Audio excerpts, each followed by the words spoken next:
Welcome to the Fabulous 50s and Beyond. I'm Jim Pollard, your co-host with my wife, Janetta. Today we're going to be talking about something that's growing, I will almost say by leaps and bounds throughout the United States, and especially here in the state of Kentucky. We're going to be talking about grandparents raising grandkids. Our guest today is Linda Dowdy. You stay tuned and we'll be right back. And he'd say, go with what you got. Start from where you are. Give it your best shot.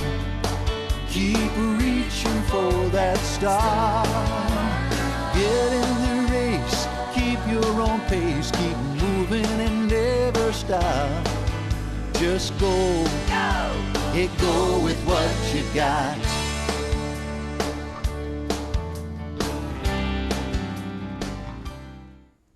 Welcome back. I'm Jim Pollard. My wife Janetta is our co-host today, and our guest is Linda Dowdy. Linda, good to have you with us today.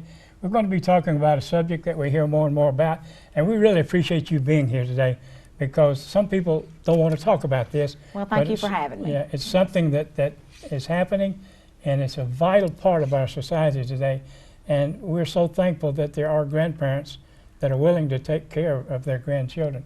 And as we said, it's a growing thing. Janetta has done a lot of the study on this.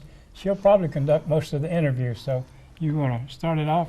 Well, as he said, I've been wanting to do this for a long time because I don't think there's anybody in our age group that doesn't know somebody who's raising their grandchildren. Right, yes. I asked, of course, my sister.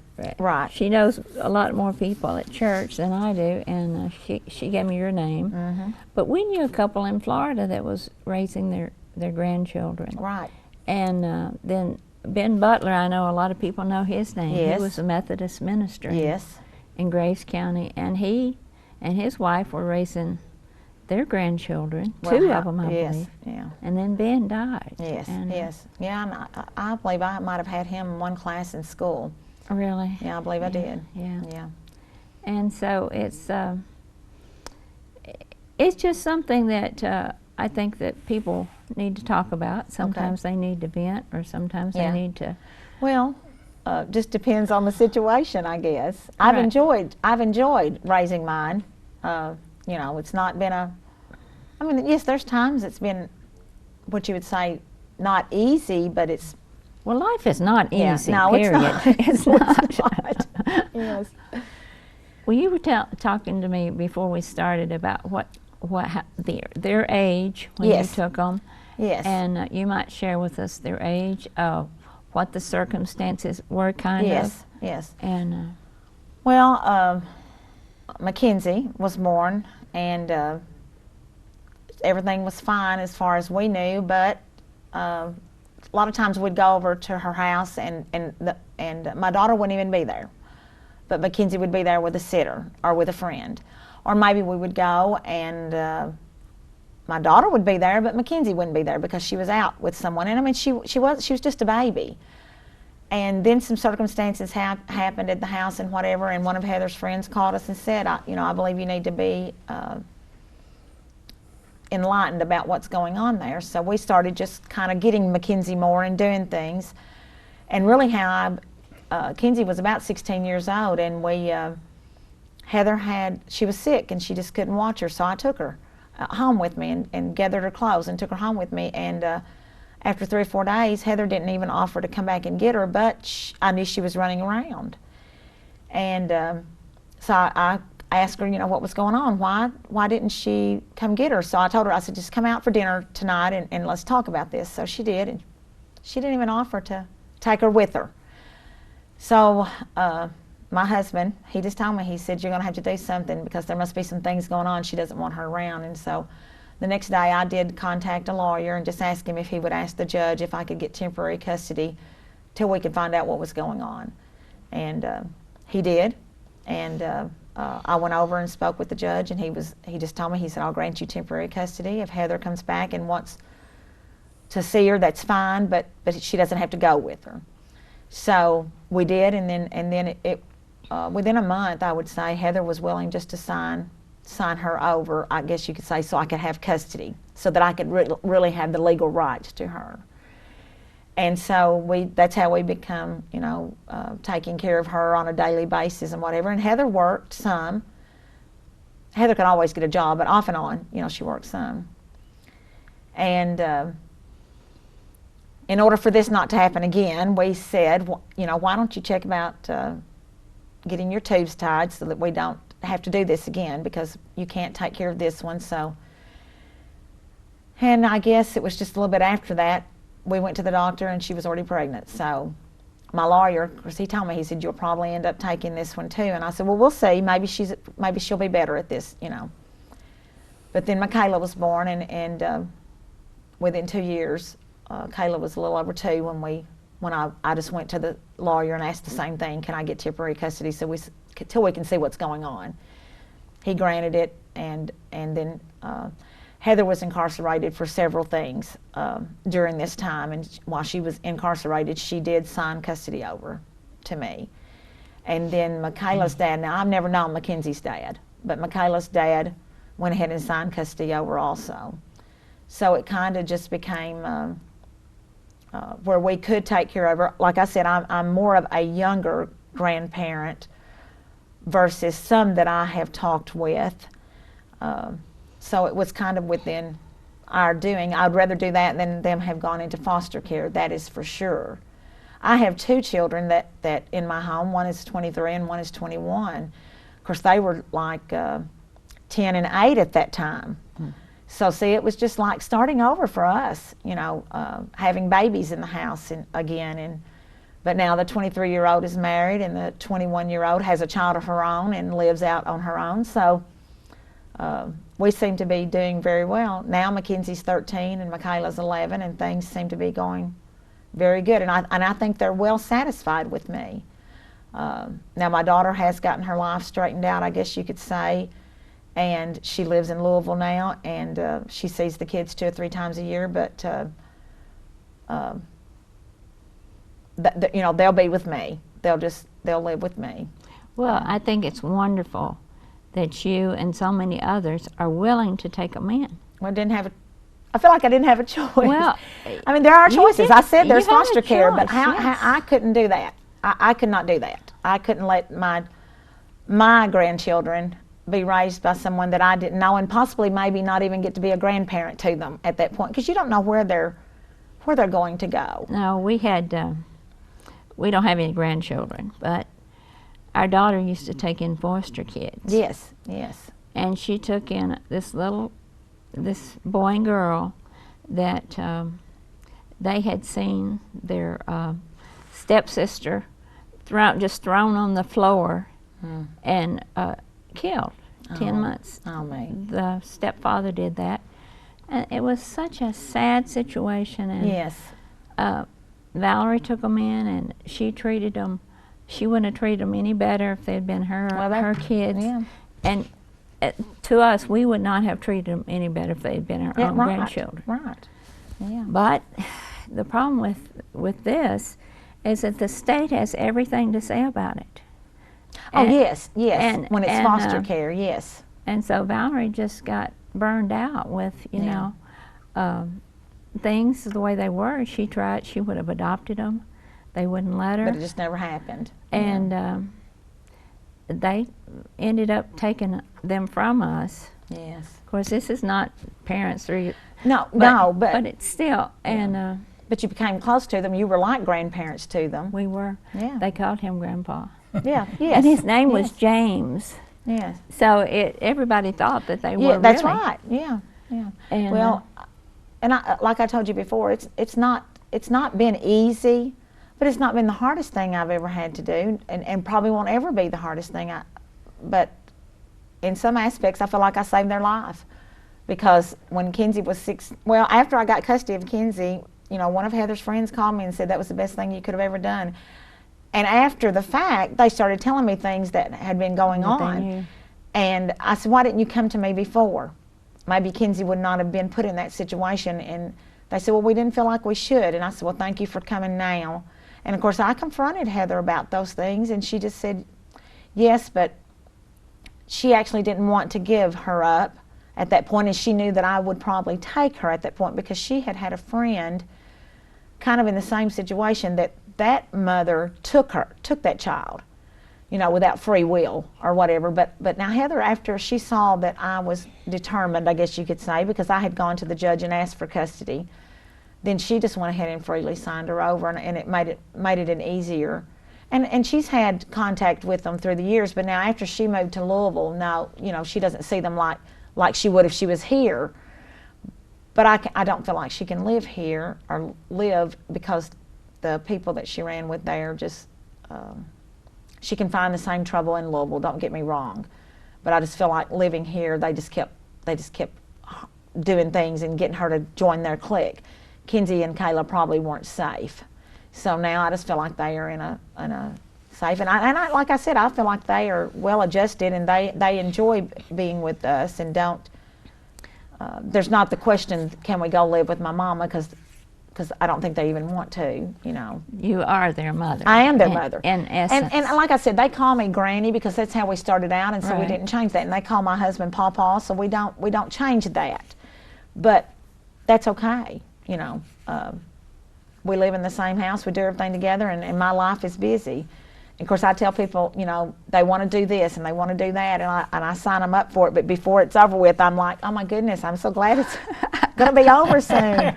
You know, you run, and with gas prices the way they are, you can't hardly run anymore. I know. But, you know. That's the way it is today. I'm amazed at how people like you, parents, keep the schedules that you keep. Well, it's with unreal. The kids. It's unreal.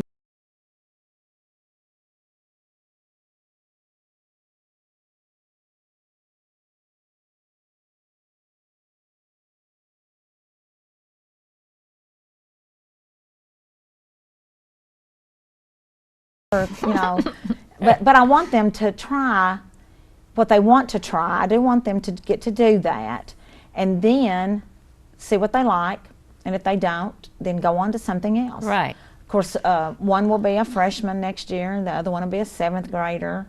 So they've had a chance to try different things, and still a chance to maybe get to do other things. Well, that's good, you know, that you let them get diversified like that. Yes. And find out what they like to do and what they don't like to do. Because a lot of times, like you said, kids think they want to do something until they get involved in it. Yeah, we've been there. And then they decide, no, I don't think I really want to do this. And I think sometimes parents force kids to do things that they don't want to do. Yeah. Even with our kids, we have let them have the choices, and if they enjoyed it, we pushed them and went on. But if they didn't, then we'd say, okay. Yeah. Well, with these two, they're different. They are totally different. One could be active more so than the other, but I just think it's best for you as parents to let them try whatever. Yeah. And but I think they can sometimes get them in too many things, But where yes. they don't have any leisure time Yeah. at all. And I think that's yes, parents do. Yes, they do. And Yeah, and you've got your games going on or whatever going on, and of course grandparents want to go to games and want to do stuff. Now, my mother is still living, and their other great grandmother is still living. They're not able to come to the games and do the things, but I do take camera shots and I do video some so that I can show them what they're active in, you know. And I'm glad to have them to help. Right. That's good. You know, yeah. We're halfway through here now. We're going to Okay. take a break, and we'll be right back, so you stay tuned. We'll be right back.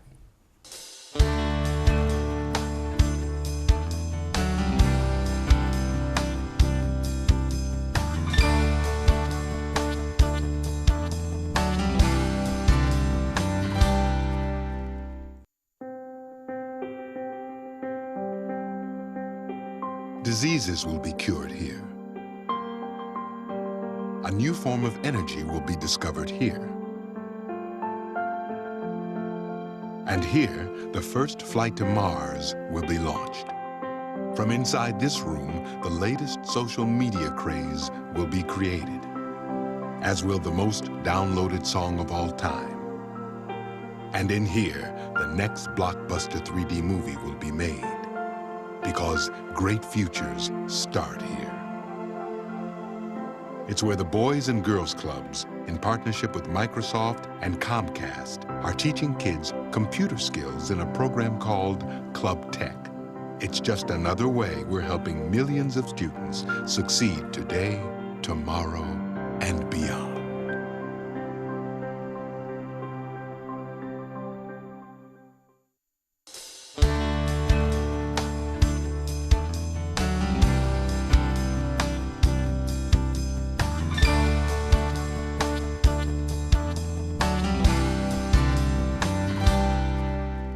Welcome back to the Fabulous 50s. I'm Jim Pollard, co-host with my wife Janetta. Our guest today is Linda Dowdy, and we're talking about grandparents raising grandchildren, something that we see more and more today. And we're happy that Linda was willing to come and talk about that, because a lot of people don't want to talk about it, but I think it's important that we do. I think back many, many years ago, after we first got married, one of the first businesses I got into was the garbage business. And my garbage business, I thought that the problems that I had were only particular to my business, until I went into a meeting one night with other garbage businessmen, and they started talking about their problems, and I come to find out that their problems were the same as my problems. You know? Yes. And I think that's one of the reasons that people don't like to talk about things. They think that, well, everything that goes wrong is particular to me, but it's not. It's not. You know, and that's the reason we need to talk about things like this. Janetta just showed me an interesting statistic here that we got off the internet. It said that 4.9 million children, which is 7% of the under 18, live in grandparent-headed households. That's a huge percentage. Yes, it is. I mean, you know, you're talking about 7% of the children under 18 live in households with their grandparents. And they said that it's up from 4.5 million living that way 10 years ago. So it's almost doubled. Yes, And yes. they credited this, the drop, in the fact that the economy is so bad, and excuse me, and another thing, a lot of people are losing their homes. Yes, They don't yes. can't even keep a home over there. Well, that's true. I mean, in our area especially, you think. I mean, I've got friends that have taken custody of their grandchildren also. I've got some that couldn't. And I mean, I feel like I've been fortunate. My husband and I both work, and I feel like that we've done very good at this. But you know, maybe some of them can't. You know, and I've even got a friend that has had her grandson, well, probably since he was a baby, and he's in his 20s now. But she had to live on welfare the whole time. But at least she was willing to do that. She was willing to do that, you know, so that he could maybe have a decent life. I don't know the circumstances behind why she had him, but I've known her for years and knew that she was raising. But when we first got into having to do this, you know, there was questions and there was things that we didn't know that we really had rights to as grandparents raising grandchildren. And we have custody. We did not adopt. So there is some things out there available to us, but when I spoke with you on the phone, there is some things that aren't available to us because some things go with our income, some things don't. And according to the government, I guess, and the state and whatever, some things just, our income is too high. Not that we necessarily need the help, but when you've got 4 kids in the home, 2 of them ours, 2 of them grandkids, you feel like sometimes, oh my gosh, you live week to week, paycheck to paycheck. But I think we've done decent, you know, in raising them, and I know their life with us would have been better. Now that she's living in Louisville, for sure, I don't want these children living in Louisville. Well, when you talk about some of the things that are available and some that aren't, this is quite a bit of information here that we're going to put a link onto our website, because there are agencies in different parts of the state and different organizations that can help. And that's one of the things that we want to make available for people, of where they can find it by going to our website, which is thefabulous50s.net. Yes. And they can find a lot of information. I noticed there is a West Kentucky or a purchase area group also. Okay. That is available. And there are different ones that are available. And I'll be glad to give you this to take home with you. Yes. Because I've got it on my computer at home. Yes. To where we can link it up. And I know that one of the first things you did was talk to an attorney. That's probably one of the wisest things you ever did, wasn't it? Well, we didn't know how to go about it Right. at that time, and we had a family attorney. So, I mean, I felt close enough to him that I just called him and asked him.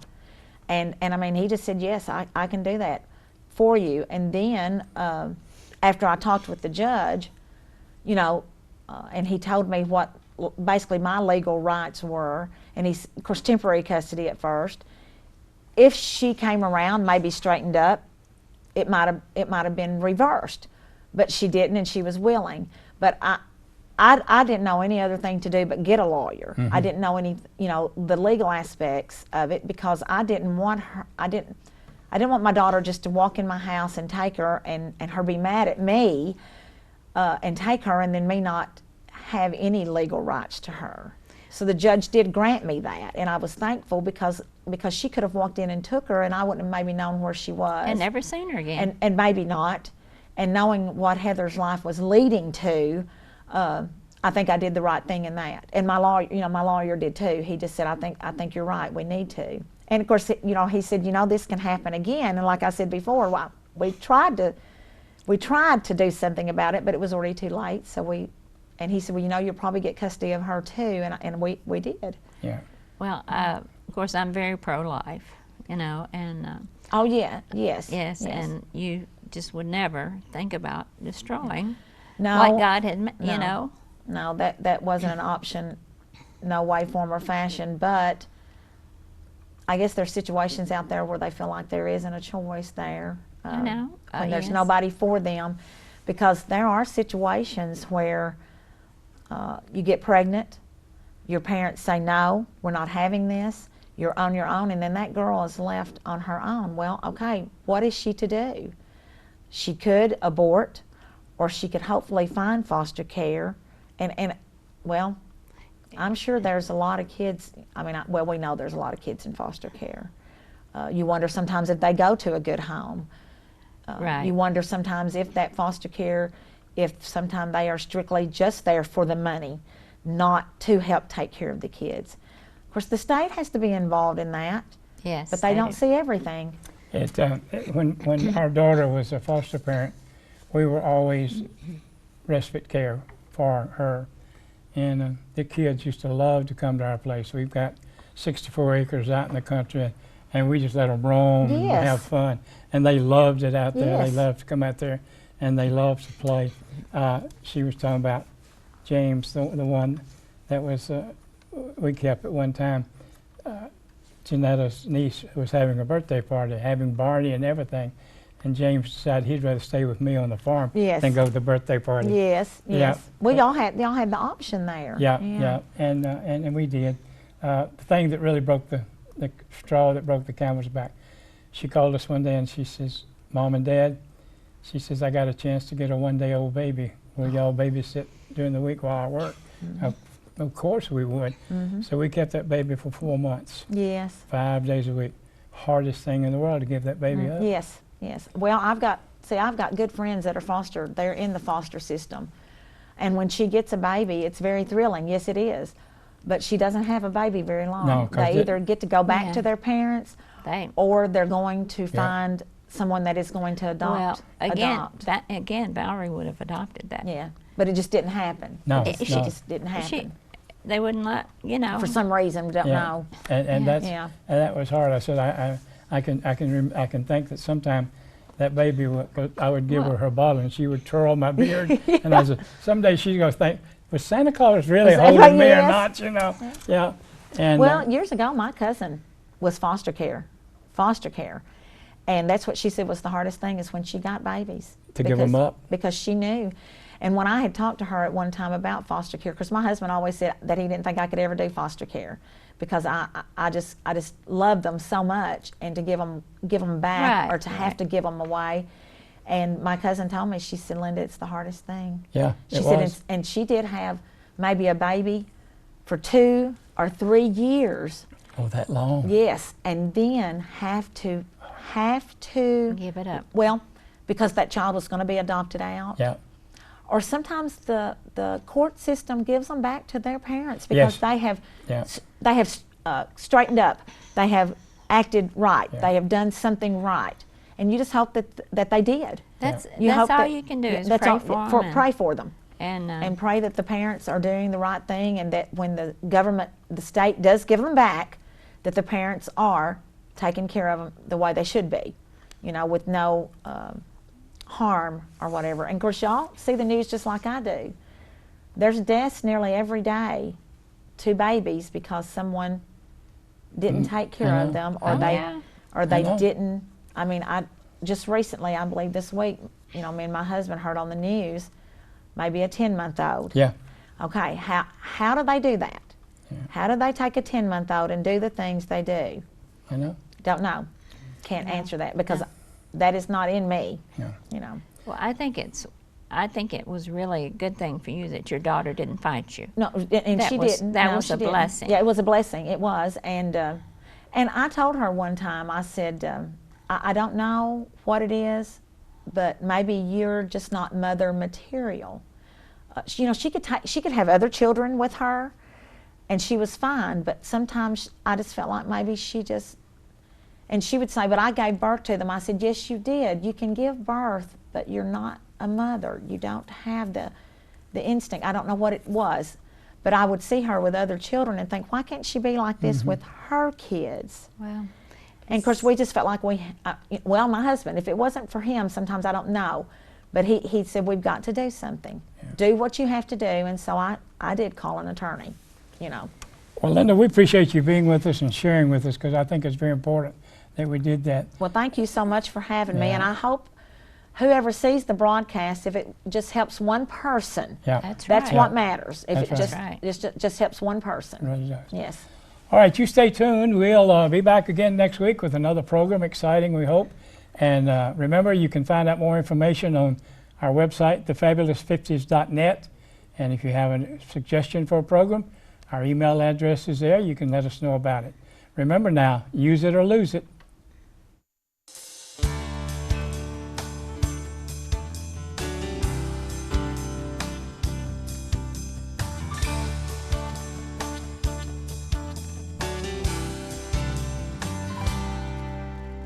Can't see as well as I used to.